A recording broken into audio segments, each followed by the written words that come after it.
Kapodra Dharamnagar Gopinath medical પાસે ગઈ રાત્રે મોડી રાત્રે એક મોટરસાઇકલ ચાલકને બીજા મોટરસાઇકલ ચાલકે ચપ્પુ મારી અને ભાગી ગયેલાની એક ગુનો દાખલ થયેલો હતો. અનડિટેક મર્ડર હતું. મરણ જનાર અને મારનાર બંને અનઆઇડેન્ટિફાય હતા.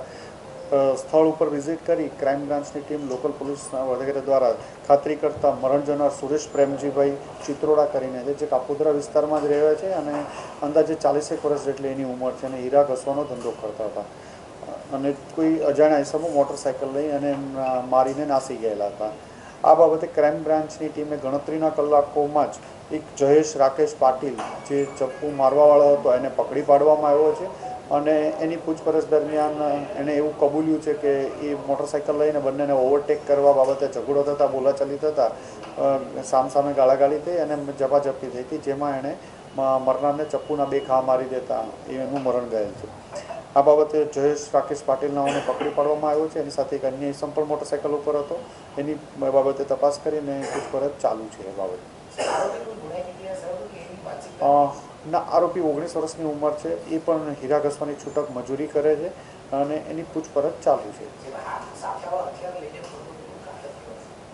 ખૂબ જ ઘાતક છે. ચપ્પુ સાથે અવારનવાર આપણે વાહન ચેકિંગ ને પેટ્રોલિંગમાં આ જ બાબતના કેસો કરતા હોઈએ છીએ કે કોઈ હથિયાર સાથે નીકળે ને એના બાબતમાં, એટલે હથિયાર સાથે નીકળવું ખૂબ ઘાતક છે.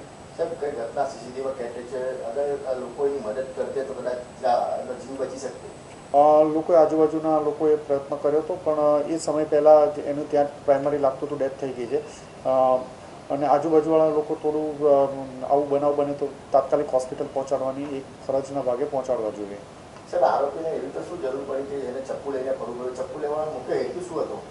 19 વર્ષનો છોકરો છે, જયેશ પાટીલ, હીરા ઘસવાનું પરચુરણ કામ કરે છે. એની પૂછપરછ ચાલુ છે કે એને ચપ્પુ લઈને શું કામ ફરતો હતો, કોઈ સાથે દુશ્મનાવટ હતી કે કંઈ એમનું બિહેવિયર જ આવું છે, એમના વિરુદ્ધ કોઈ અન્ય ગુના દાખલ થયેલા છે. આ તમામ બાબતોની તપાસ કરવામાં આવી રહી છે. એ જ કહું છું કે એની એ બાબતની તમામ તપાસો કરી રહેવામાં આવી છે. રાત્રે બનાવ બન્યો હતો અને મોડી રાત્રે જ ક્રાઇમ બ્રાન્ચની ટીમે એને દબોચી લીધો છે અને હાલમાં એની પૂછપરછ ચાલુ છે. ના, નહોતા ઓળખતા. મોટરસાઇકલના ઓવરટેકિંગ બાબતમાં બંનેને ઝઘડો થયેલો હતો અને એમાં એણે એનું મર્ડર કરી દીધું, બોલાચાલી બાદ. ના ના ના. બીજો એક એની સાથેનો જ હતો, જે જોઈનાર છોકરો છે, એનો શું રોલ છે એ બાબતમાં પણ તપાસ કરવામાં આવી રહી છે.